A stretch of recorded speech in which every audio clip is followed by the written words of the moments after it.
Now we're going to talk about the important topic of communication. Communication is fundamental to leadership. In this segment, you're going to get to learn about that, but also you're going to see the basic purposes of communication in organizational settings. Let me give, as I like to do at the beginning of these things, let me give a brief explanation about the title, and it's Communication in the Balance, How Successful Leaders Communicate by Balancing Competing Values. And the reason for this title is I do training on various topics.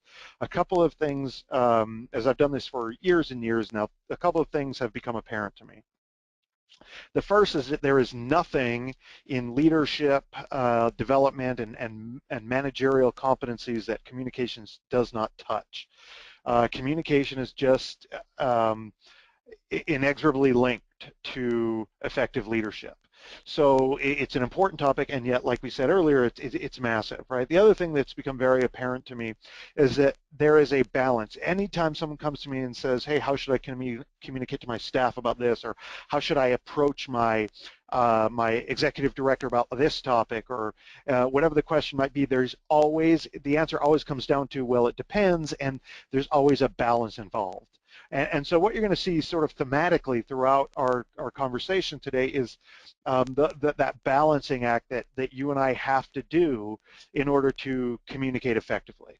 It's not easy, and yet it's very doable. The other thing I want to say, and this is something that's become sort of a mantra for me in all of my training, that is that this stuff that we're going to talk about, I think in a lot of ways is common sense, and yet the catch is that it's not common practice.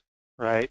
So there's nothing in here that's going to blow your mind. In fact, you're going to look at a lot of this stuff. I think most of us will say, oh yeah, I'm good at this.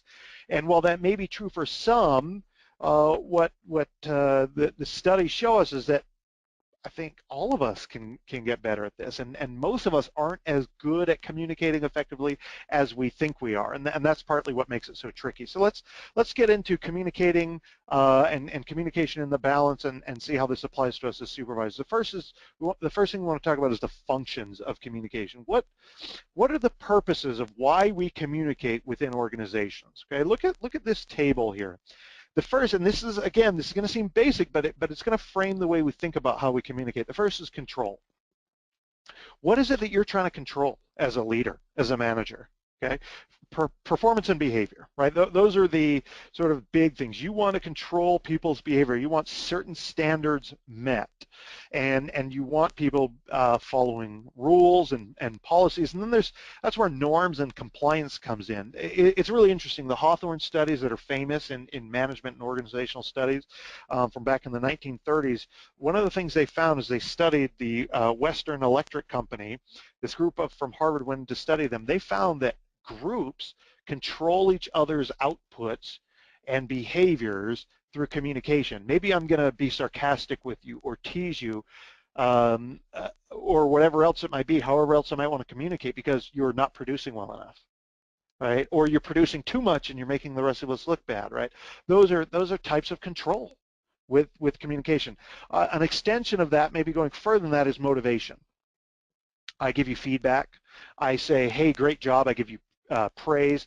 This is when I want you to improve something. This is going beyond simple compliance, but I communicate with you to let you know, hey, you're great, you're terrific. You know, I'm trying to get more of what you're doing, or I'm trying to get others to do what you're doing, right? I'm trying to maintain or increase your motivation.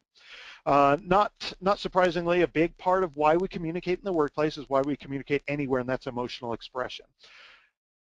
Organizations are inherently social places. I need to communicate with people.